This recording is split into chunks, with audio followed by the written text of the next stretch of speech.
So this is from his 1862 letter to Engels.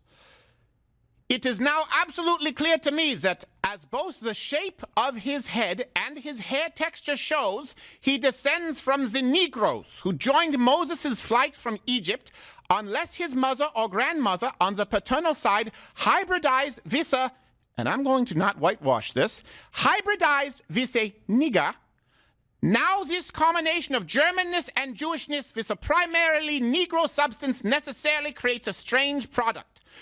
And then he sticks the landing. The pushiness of the fellow is also N-word-like.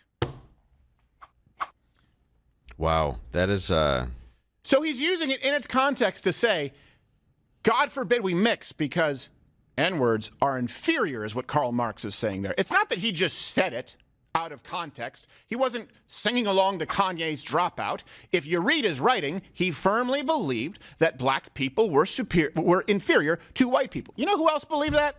Pretty much all communists. That's why we have the Che Guevara shirt mocking him. Do you know what he said about black people?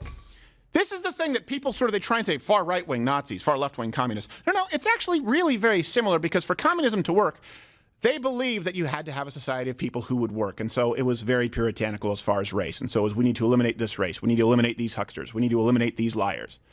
It was the same thing with the Nazis. When people say Nazis weren't socialists, they were really far right-wing. No, they believed in socialized healthcare. They believed in National Socialism. They just believed it could only work if you got rid of the people who weren't part of the Aryan race. Guess what? It's still the case today. If you look at actual neo-Nazi groups, and they're very, very few and far between, despite what the media tells you, they believe in socialized healthcare.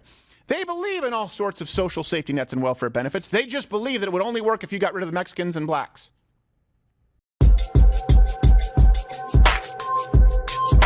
I said it, I meant it. Bite my tongue for no one, for no one.